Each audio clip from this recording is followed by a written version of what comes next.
Hello friends, this is Ashish Bogna. Welcome you all in my YouTube channel Easy Learning.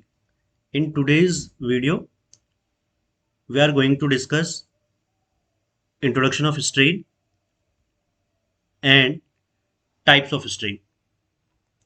So let's start with introduction of strain. Simply, strain means deformation. देखिए जब भी किसी body में कोई external force act करता है, body में stress induce होती है और बॉडी में डिफॉर्मेशन आती है. So when any object subjected to stress, it is said to be strained. Strain is the deformation produced by stress. जैसे कि मैंने आपको बताया, स्ट्रेस प्रोड्यूस होने की वजह से जो डिफॉर्मेशन आएगी उसी को हम लोग क्या कहेंगे, स्ट्रेन कहेंगे.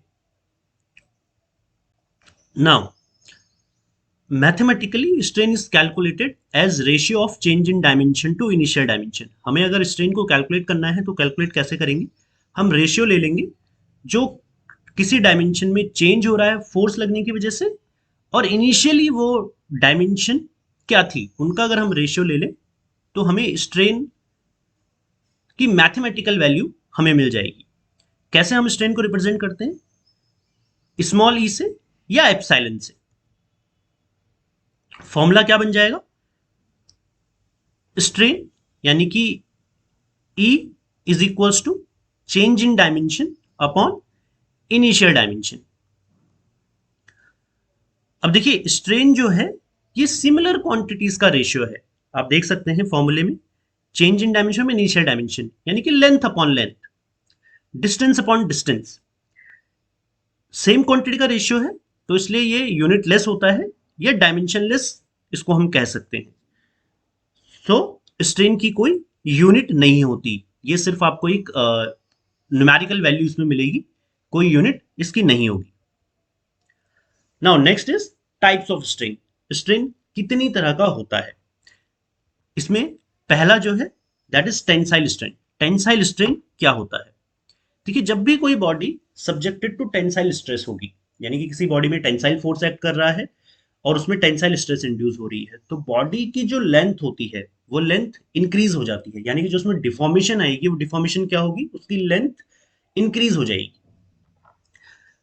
ठीक है, तो टेंसाइल स्ट्रेन क्या होता है, टेंसाइल स्ट्रेन होता है ratio of increase in length to initial length. यानी कि टेंसाइल स्ट्रेस के लगने की वजह से जो लेंथ आपकी इंक्रीज हो रही है वो कितनी इंक्रीज हुई, increase in length divided by initial length. Initially length कितनी थी ये हमने रेशियो ले लिया तो हमारे को टेंसाइल स्ट्रेन मिल जाएगा. अगर फॉर्मूले में हम इसको देखना चाहें तो tensile strain equals to increase in length upon initial length. अब एक फिगर के थ्रू हम इसको समझ लेते हैं. ये हमारे पास एक बॉडी है, इनिशियली इसकी लेंथ L है, इस पे tensile force P unit act कर रहा है. इस फोर्स की वजह से इसकी लेंथ इंक्रीज होती है. कितना इंक्रीज होती है, डेल एल. ये डायग्राम में हम जैसे देख रहे हैं जो लेंथ चेंज हो रही है, इंक्रीज हो रही है after the action of force P, वो है डेल एल. अब अगर हमें स्ट्रेन निकालना है तो स्ट्रेन क्या होगा, tensile strain equals to change in length. Length change कितनी है, del L upon initial length. Initial length कितनी है, एल. तो strain equals to del L upon L. Now next is compressive strain. Compressive strain क्या होता है, देखिए जब भी किसी बॉडी में कॉम्प्रेसिव फोर्स एक्ट करेगा तो कॉम्प्रेसिव स्ट्रेस इंड्यूस होगी. कॉम्प्रेसिव स्ट्रेस इंड्यूस होने की वजह से जो ऑब्जेक्ट की लेंथ होती है वो रिड्यूस होती है. आपका टेंसाइल स्ट्रेस की वजह से लेंथ इंक्रीज होती है, but in case of compressive stress आपकी जो ऑब्जेक्ट की लेंथ होगी वो डिक्रीज होगी. यानी कि इनिशियल लेंथ अगर उसकी L है तो फाइनल लेंथ उसकी क्या हो जाएगी, कुछ डिक्रीज हो जाएगी, L से कुछ कम होगी. तो कैसे हम फिर कॉम्प्रेसिव स्ट्रेन को डिफाइन कर सकते हैं, simple, it is ratio of decrease in length to initial length. जितनी लेंथ डिक्रीज हो रही है और जो उसकी इनिशियल लेंथ है उसका हम रेशियो ले लेंगे तो हमारे को कॉम्प्रेसिव स्ट्रेन मिल जाएगा। अगेन हम एक डायग्राम की हेल्प से अगर इसको समझें तो ये हमारे पास कोई ऑब्जेक्ट है, इनिशियली इसकी लेंथ L है, it is subjected to compressive force P, जिसकी वजह से इसकी लेंथ जो फाइनल लेंथ है वो डिक्रीज हो जाती है किससे, डेल एल से। तो अब अगर हमें इस बॉडी के लिए कॉम्प्रेसिव स्ट्रेन कैलकुलेट करना है तो क्या हो जाएगा, decrease in length upon initial length. कितनी लेंथ डिक्रीज हुई है, del L. So compressive strain हमें मिल जाएगा del L upon L. Del L is decrease in length and L is initial length. Okay, अब देखिए जो टेंसाइल स्ट्रेन और कॉम्प्रेसिव स्ट्रेन दोनों जो स्ट्रेन है उनमें हमने बेसिकली किसकी बात करी है, चेंज इन लेंथ की बात करी है। लेंथ हमारी कैसे डायमेंशन होती है, उसको हम लीनियर डायमेंशन कह सकते हैं, या लॉन्गिट्यूडनल डायमेंशन कह सकते हैं, किसी ऑब्जेक्ट की लॉन्गिट्यूडनल डायमेंशन। तो इसीलिए टेंसाइल स्ट्रेन या कॉम्प्रेसिव स्ट्रेन को हम लोग लॉन्गिट्यूडनल स्ट्रेन या लीनियर स्ट्रेन के नाम से भी जानते हैं। Next, shear strain. जो आपका स्ट्रेन का नेक्स्ट टाइप है वो है शेयर स्ट्रेन। अब शेयर स्ट्रेन क्या होता है, देखिए जब भी किसी बॉडी में शेयरिंग लोड लग रहा होगा या ऐसे फोर्सेस लग रहे होंगे two equal, opposite and parallel किसी ऑब्जेक्ट पे टेंजेंशियली, तो उसकी वजह से बॉडी में शेयर स्ट्रेस इंड्यूस होता है। और जब किसी बॉडी में शेयर स्ट्रेस इंड्यूस होता है तो उसमें जो डिफॉर्मेशन आती है वो डिफॉर्मेशन आती है एंगुलर डिफॉर्मेशन। एंगुलर डिफॉर्मेशन को ही क्या कहा जाता है, शेयर स्ट्रेन कहा जाता है।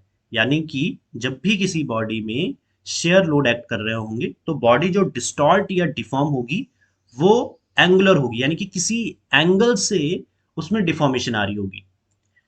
तो एंगुलर डिफॉर्मेशन को ही हम लोग क्या कहते हैं, शेयर स्ट्रेन कहते हैं। ये एक डायग्राम की हेल्प से हम इसको समझ सकते हैं। देखिए इनिशियली आपका जो ऑब्जेक्ट था वो था LMNP, इसमें शेयर लोड या शेयर फोर्स एक्ट कर रहा है F। इस फोर्स के एक्ट करने की वजह से ये बॉडी एंगुलरली डिफॉर्म हुई। कितना एंगुलर डिफॉर्मेशन हुआ, 5 डिग्री।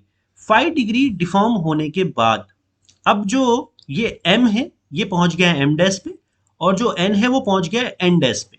यानी कि अब जो इसकी फाइनल जो शेप है वो है L, M dash, N dash and P। Initially क्या थी, इनिशियली थी L, M, N and P। So what is the difference between initial shape and final shape, ये 5 डिग्री का एंगुलर डिफॉर्मेशन, यानी कि जो फाइनल शेप है उसमें 5 डिग्री का एंगुलर डिफॉर्मेशन आ गया है। ठीक है, तो अब अगर मुझे कैलकुलेट करना है शेयर स्ट्रेन होगा कितना, तो शेयर स्ट्रेन ES और गामा, शेयर स्ट्रेन को रिप्रेजेंट करने के लिए हम ES या गामा से इसको रिप्रेजेंट कर सकते हैं। ये बराबर हो जाएगा 10 फाई, यानी कि जो ये एंगुलर डिफॉर्मेशन आई है फाई, इसका अगर हम टेंजेंट ले लें तो हम फाइंड कर लेंगे शेयर स्ट्रेन।